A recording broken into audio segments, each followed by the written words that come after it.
بسم اللہ الرحمن الرحیم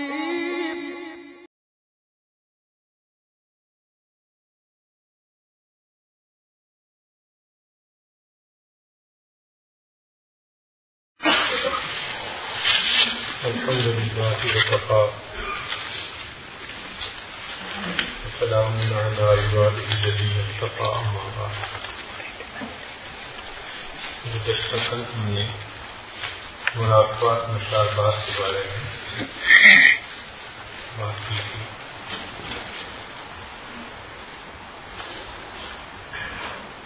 تصوف میں جو اسباق ہیں ان کو کچھ دائروں میں تقسیم کیا گیا. پہلا دائرہ دائرہ امکان کہلاتا ہے. یہ دائرہ امکان کے درمیان کے اندر عرش آتا ہے، آدھا نیچے آدھا اوپر. تو عرش سے نیچے کیا ہے؟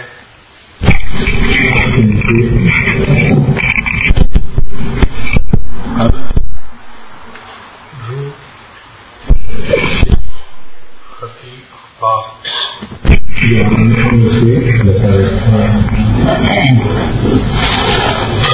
جو اصل ہے وہ عرش پر ہے. تو یہ یہاں جو قلب شرکت اخفا ہے نا، یہ اصل نہیں ہے، یہ سایہ ہے ایک طرح. اصل ان کی عرش سے اوپر ہے.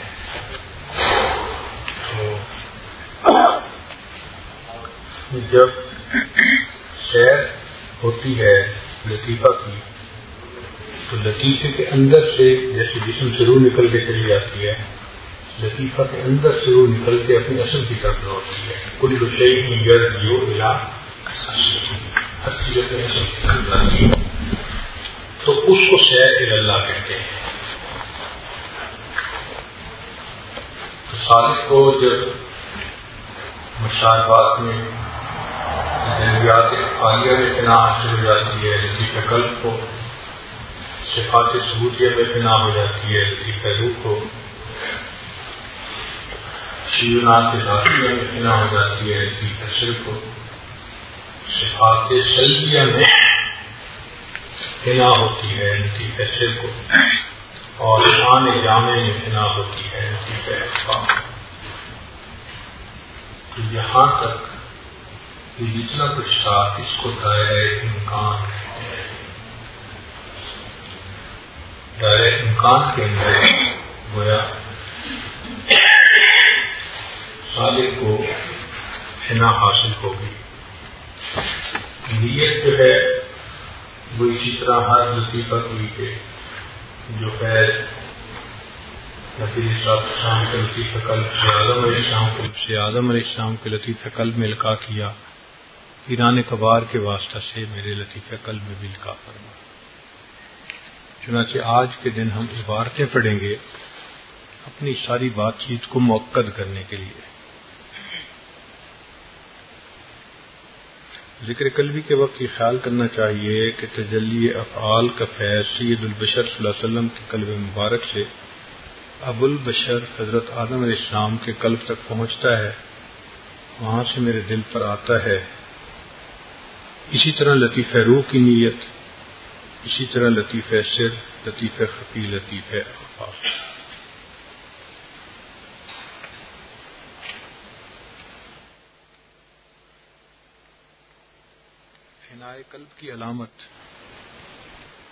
فنائے قلب کی علامت یہ ہے کہ دل سے ما سوا کا بھول جانا، حتیٰ کہ اگر تکلف سے بھی یاد کرے تو یاد نہ آئے.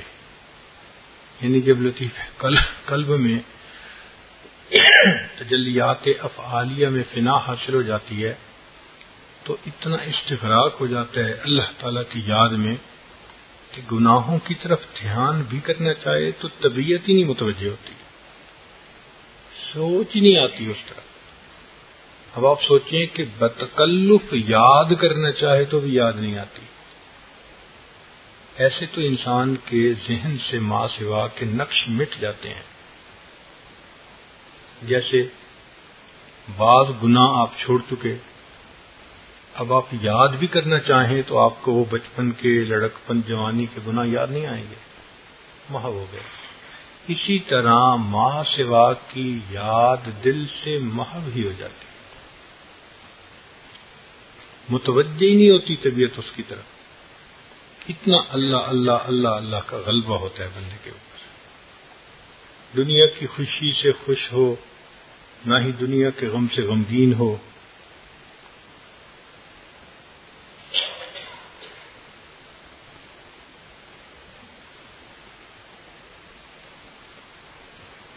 فنائے روح کی علامت یہ ہے کہ تجلی صفاتی کا ظہور ہو، یعنی سالک کی صفات معدوم ہو جائیں اور اس کی جگہ صفات حق ظاہر ہو جائیں.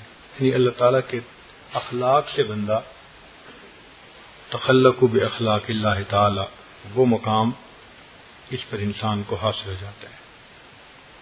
حدیث پاک میں فرمایا کہ لا یزال العبد یتقرب الی فی النوافل حتی احببتہ.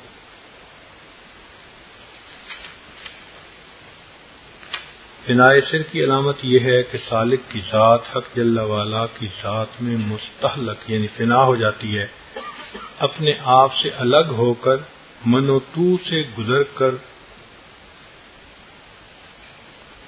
فنا تک پہنچتا ہے. یعنی من و تو کا مطلب ہے کہ اپنے آپ کو گم پاتا ہے، بس اللہ ہی اللہ رہ جاتا ہے. اس لیے اس مقام پہ مقام مشاہدہ اس کو کہا جاتا ہے. جنہوں نے کچھ الفاظ ایسے کہہ دیے حال کی شکل میں، حال کی کیفیت میں، وہ اس مقام پہ کہے. جیسے باجیز بستامی رحمۃ اللہ کے بارے میں فرماتے ہیں کہ انہوں نے کہا تھا سبحانی ما آدم شانی، تو وہ اس مقام پہ کہہ دیا تھا. انہوں نے اپنے آپ کو دیکھ کے نہیں کہا تھا، اس میں اللہ رب العزت کی طرف متوجہ تھے، اس لیے ایسی بات. اور ان الحق سے مراد یہ نہیں تھا کہ میں خدا ہوں، بلکہ منصور حلاج کا کہنے کا مقصد یہ تھا کہ میں نہیں ہوں، بس حق ہی ہے، اللہ ہی ہے جو ہے. اپنے آپ کو گم کیا تھا. اس لیے کسی نے پوچھا تھا کہ ان الحق کہا تھا فرعون نے، ان ربکم کہا تھا فرعون نے، وہ ہلاک ہوا. اور ان الحق کہا منصور حلاج نے اور وہ اہل محبت کے نزدیک کامیاب ہوا. تو یہ کیا مطلب؟ دعویٰ تو ایک جیسا ہی ہے. تو انہوں نے جواب دیا تھا کہ فرعون نے انا ربکم جو کہا اعلیٰ کہا تھا، تو اس کا انا کہنا تھا اپنے کو رکھنے کے لیے، اللہ کو مٹانے کے لیے، کہ اور کوئی خدا نہیں، میں ہی ہوں صرف. اور ان الحق جو منصور حلاج نے کہا تھا تو اس نے اللہ کو رکھا، اپنے کو مٹایا تھا. کیونکہ اپنے کو مٹانے کی نیت سے کہا تھا، اس لیے اللہ نے اس کو عزتوں سے نوازا اور اس بدبخت کو اللہ نے پھر عذاب میں ڈالا. فنائے خفی کی علامت ظاہر کا مظاہر سے الگ ہو جانا، یعنی حق باطل سے ممتاز ہو جاتا ہے، وحدت کثرت سے ممتاز ہو جاتی ہے. فنائے اخفا کی علامت کہ اللہ کے اخلاق کو اختیار کرنا، تمام رذائل اخلاق حسنہ میں بدل جاتے ہیں.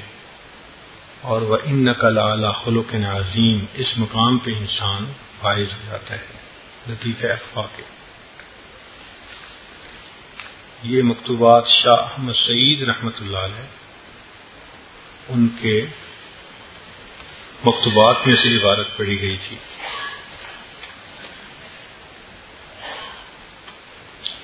آفاق اور انفس یعنی جو لطائف عالم امر کے ہیں یا عالم خلق کے ہیں، اس کو آفاق و انفس کہا جاتا ہے. تو آفاق و انفس میں جو ہے یہ ذلیت کے داغ سے داغدار ہے. یہ اللہ کی تجلی یہ نہیں ہے، تجلی سے بھی نیچے کی چیز ہے. تجلی تو بہت اونچی چیز ہوتی ہے. چنانچہ مراقبہ احدیت سے پہلے جو سیر ہوتی ہے وہ اعتبارات میں ہوتی ہے. مشاربات میں جو سیر ہوتی ہے وہ ذل میں سیر ہوتی ہے، سب ذلال میں ہے یہ سیر. پھر جب مراقبہ معیت کر کے اوپر جاتے ہیں پھر اسماء و صفات میں سیر ہوتی ہے. تو ابھی تو منزل بہت دور ہے، ابھی تو ہم اعتبارات میں پھر رہے ہیں. جو لطائف میں اسباق والے ہیں وہ تو ابھی اعتبارات یعنی زلال سے بھی آگے کا درجہ، نیچے کا درجہ اس میں ابھی پھر رہے ہیں.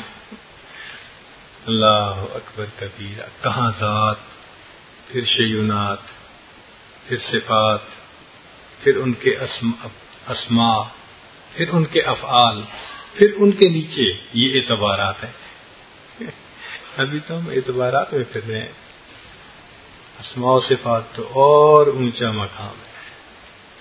اسماء و صفات کی سیر تو انبیاء کو حاصل ہوئی اور اس کا نام ولایت کبریٰ ہے. ابھی تک جو ہم باتیں کر رہے ہیں یہ ولایت صغریٰ کی باتیں ہیں، اور یا کی پہنچ وہاں تک نہیں ہوتی. بھائی کبوتر کتنا اڑتا ہے؟ چند یعنی 100 میٹر، کلومیٹر کے حساب سے تو اونچا نہیں جا سکتا. لیکن جہاز دیکھو ماشاءاللہ 30,000 میٹر یعنی 10 کلومیٹر اوپر اٹھتا ہے زمین سے. تو کہاں کبوتر کی پرواز، کہاں جہاز کی پرواز. تو جو اولیاء اللہ ہیں ان کی پرواز کبوتر کی پرواز ہے، اور جو انبیاء کرام ہیں وہ پھر ماشاءاللہ جہاز کی پرواز ہوتی ہے. اور جہاز کو آپ ہوا میں لے جائیں اور چاہیں تو پھر خلا میں لے جائیں. وہ ٹیکنالوجی تو خلا میں بھی پہنچا دیتی ہے. یہی تھا کہ اللہ نے انبیاء کو تو اپنے اسماء و صفات کی سیر کروا دی، اور اپنے محبوب کو تو جیتے جاگتے عرش پہ بلا کے جنت جہنم کی بھی سیر کروا دی. تو ولایت صغریٰ کا جو دائرہ ہے 16ویں سبق تک کا، یہ ظلال کا دائرہ ہے، نیچے کا دائرہ ہے. جو کچھ آفاق و انفس کے آئینوں میں ظاہر ہوتا ہے وہ ذلیت کے داغ سے داغدار ہے، یعنی ذل ہے. اس کو یوں کہہ دیا کہ ذل کے داغ سے داغدار. اسی لیے وہ نفی کے لائق ہے تاکہ اصل ثابت ہو جائے. اور جب معاملہ آفاق و انفس سے گزر جائے تو ذلیت کی قید سے رہائی ہو گئی اور فعل و صفت کی تجلی میں آغاز میسر ہو گیا.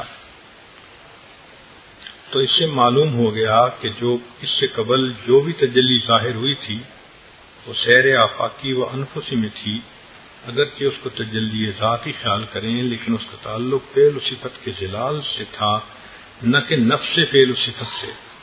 تو ذات تعالی و تقدس تک کس طرح رسائی ممکن ہے؟ چونکہ ذلیت کا دائرہ انفس کی نہایت تک منتہی ہو جاتا ہے، لہذا جو کچھ آفاق و انفس میں ظاہر ہوتا ہے وہ اس دائرے میں داخل ہے.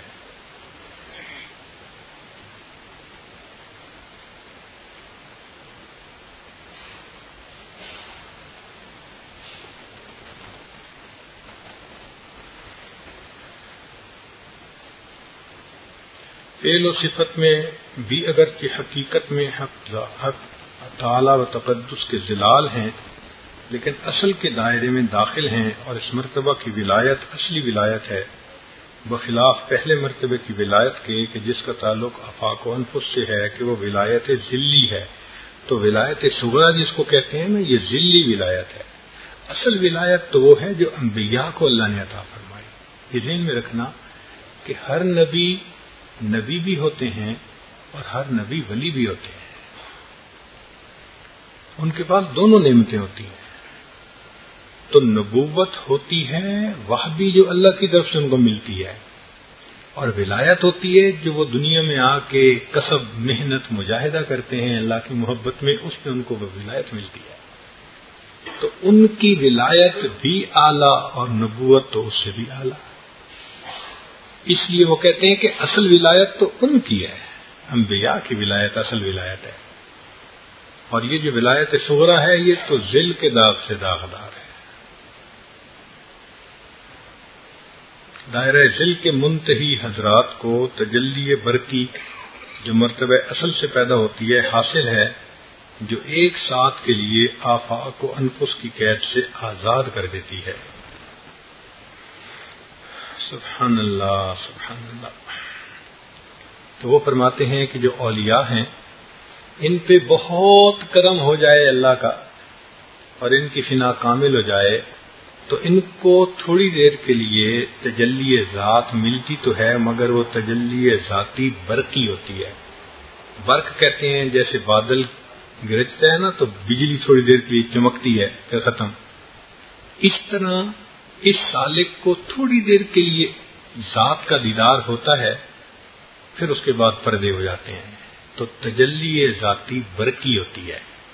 لیکن جو اس سے اوپر کے اولیاء ہیں یعنی جو انبیاء کی ولایت ہے وہ چونکہ اسماء و صفات کے اندر ہوتی ہے ذل میں نہیں ہوتی ان کو تجلی ذاتی دائمی نصیب ہوتی ہے. ان کو تجلی ذاتی دائمی نصیب ہوتی ہے. سبحان اللہ.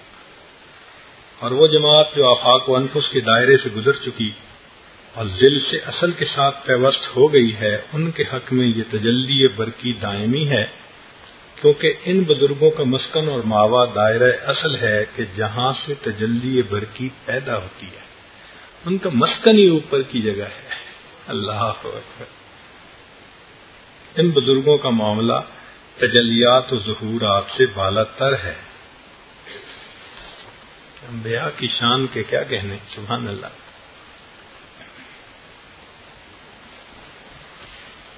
یہ مکتوب 75 ہے مکتوبات امام ربانی مجد الفسانی رحمۃ اللہ علیہ. اس میں وہ لکھتے ہیں کہ تجلی افعال اور تجلی صفات کیا ہیں. تجلی افعال سے مراد حق تعالیٰ کے فعل کا ظہور سالک پر اس طرح ہو کہ بندوں کے افعال اس فعل کے ظلال نظر آئیں.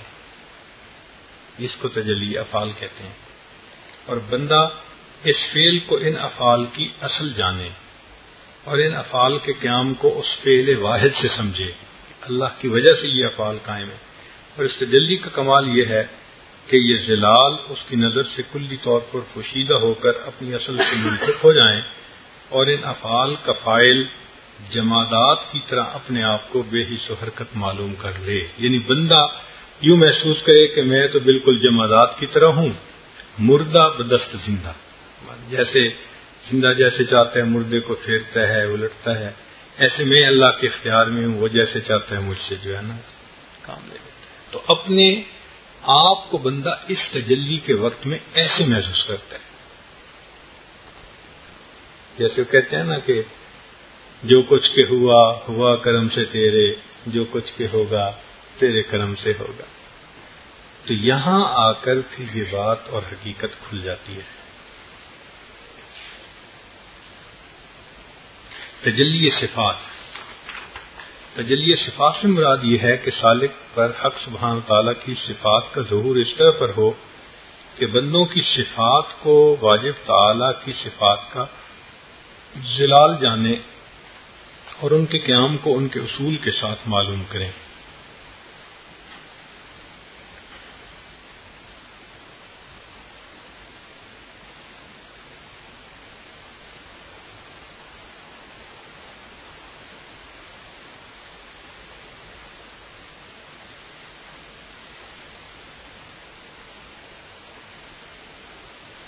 ان الحق کہنا اس نسبت کے عدم حصول کی وجہ سے ہے اور سبحانی زبان پر لانا اس دولت تک نارسائی کا نتیجہ ہے. لیکن چونکہ اس قسم کے الفاظ اکابر سے صادر ہوئے ہیں لہذا ان الفاظ کو ان بزرگوں کے توسط احوال پر محمول کہ انہوں نے راہ کے درمیان میں اس قسم کی باتیں کی تھیں. ابھی وہ منزل پہ نہیں پہنچے تھے ورنہ جو منزل پہ پہنچ جاتے ہیں وہ ایسے الفاظ تو زبان سے نہیں کہہ سکتے.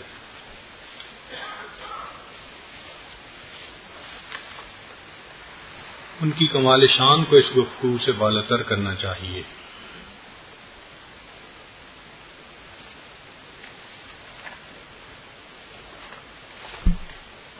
یہ تحفہ ابراہیمیہ حضرت حاجی دوسم کندھاری رحمۃ اللہ علیہ ان کے مکتوبات میں سے ہے.